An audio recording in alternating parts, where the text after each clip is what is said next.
legal battle is moving forward after a circuit court judge in Little Rock sides with a Franklin County resident who sued the governor.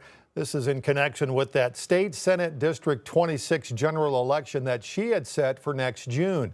Lawmakers and concerned residents brought up how that date just was not timely. 5 News reporter Laura Castleman's in the newsroom now, talked with the man who the studio and talked with the man who filed the lawsuit and shares both sides.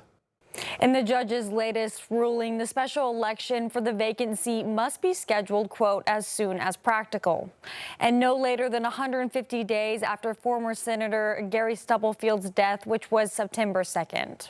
Colt Shelby is the man taking the fight for District 26 to court. You're looking at getting representation for 85,000 people before the budget cycle. While he says this is a good step, he admits it's not how it should have happened. It's kind of bittersweet. It's good that we won, but it's sad that it had to come down to this. He says it also sends a message to the governor that people have a voice and want representation at the state capitol. So for all of Arkansas, it's a great thing because it shows that, hey, there are people out there that care about the law, that uphold the law. 5 News reached out to the governor's office, which plans to appeal Wednesday's ruling. We got this statement that says Governor Sanders is confident that on appeal, the law clearly giving the governor the authority to set special elections will be upheld and ultimately save taxpayer dollars and ensure the election is free, fair, and secure. Attorney General Tim Griffin also reacting to the ruling, sending us a statement saying, quote,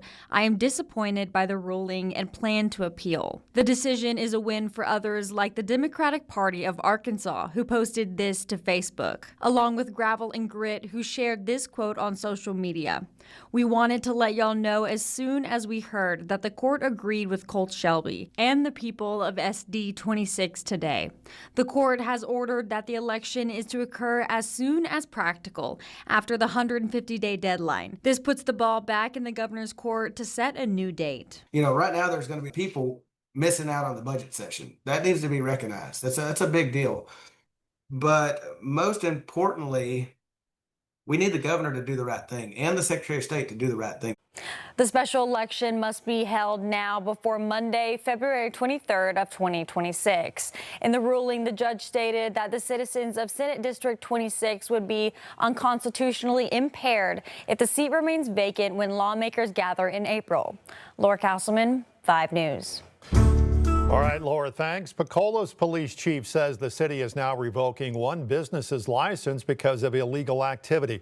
Agents with the Oklahoma Bureau of Narcotics, along with police, seized marijuana and THC products from Oklahoma's Chronic Outlaws marijuana dispensary there in Pecola.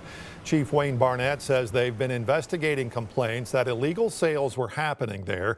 Chief says people without medical marijuana cards were able to buy product. LaFleur County DA will now determine what charges will be filed. As of right now, there's not been any arrest. I do expect some soon. OBN is investigating if the dispensary was getting its product by legal means. It's also taking steps to take away their state license. Meanwhile, a Fayetteville man accused of killing his ex-girlfriend and disposing of her body 3 years ago will now represent himself in his upcoming capital murder trial. Casey Jennings asked the court today for no representation on his behalf.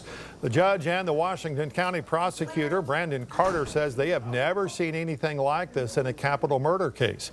After questioning, the judge deemed Jennings competent to represent himself. His next hearing is set for next month. His trial date set for February.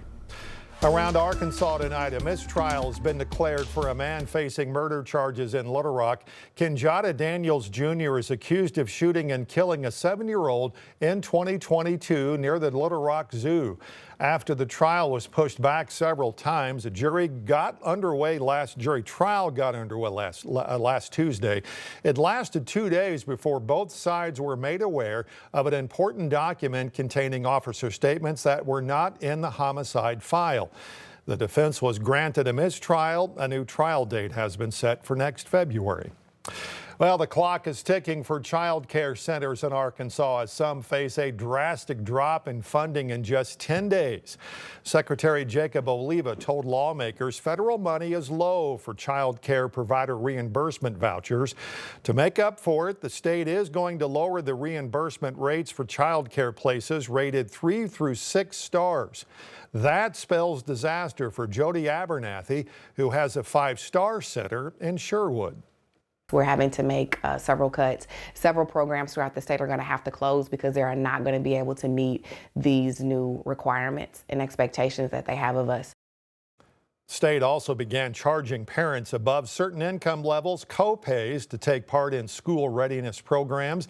The announcement at the time said the changes should help reduce the long wait list to get into that program. It's not just child care providers being impacted by federal cuts. It's also nonprofits that provide care to children going through trauma and abuse. Children's Safety Center of Washington County says it's starting the new year with $400,000 less in grant funding.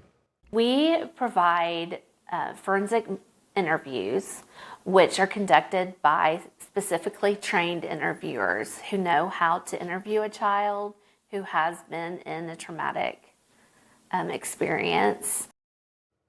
Children and Family Advocacy Center in Little Flock tells us today that an estimated $600,000 will be cut from its domestic violence resources going into the new year.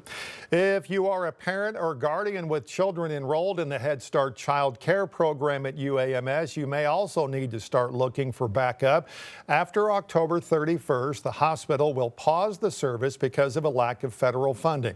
Congress has to approve a new contract for the program, and this government shutdown is getting in the way. Now, the program has been using leftover money at the end of the federal fiscal year on October 1st. New at 10, if you made your way to the Northwest Arkansas National Airport today, you may have noticed getting in and out of the airport a lot easier. The expanded drop-off and pickup lanes are now reopened. XNA says it's at the finish line for that terminal modernization project. They expect the final touches to be done by the end of the year going into 26. So right now we're seeing all of the hard work over the past 2 years come to fruition that passengers finally get to utilize. So that front entrance, those expanded pickup and drop off lanes, the canopy, the new elevator, escalators and stairwells, it's really exciting. That project began in 2023 and cost about $34 million. What was supposed to be a $4 million project is nowhere near that amount now. Talking about those new slides that the city of Fort Smith bought for a Parrot Island expansion project. It all came to a head last night. The city bought 5 new slides last spring at a discounted rate of $4.2 million. That was to include the purchase of the slides and getting them installed. Turns out the city only has $650,000 left of that $4.2 million, but it will cost at least $2.5 million to get them installed. We have a big difference in the amount of money we have left and the amount of money it's going to take to erect the slides. Jeff, that's unacceptable. You know what I'm ready to do, Jeff? And I want to go on record saying I'm ready to sell those slides. Director George Katsavas' feelings about the issue were echoed by Director Christina Katsavas. And I know Director George Katsavas and I have been no's all along, and I still get a lot of calls, very hateful, even though I didn't vote for this, but I understand people's frustration. But how was the estimate so far off? I mean, 4.2 million was supposed to include everything. And I believe there was a director here that said he would personally guarantee it for the 4.2. So how are we so far off from the very beginning? I can't answer that. I did not originate the estimate. Acting City Administrator Jeff Dingman says it was former City Administrator Carl Gefkin who negotiated the final price. The previous administrator consulted with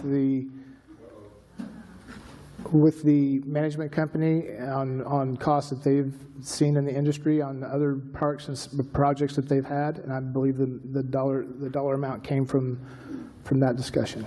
All these costs should have been brought up front before we even bought the slides.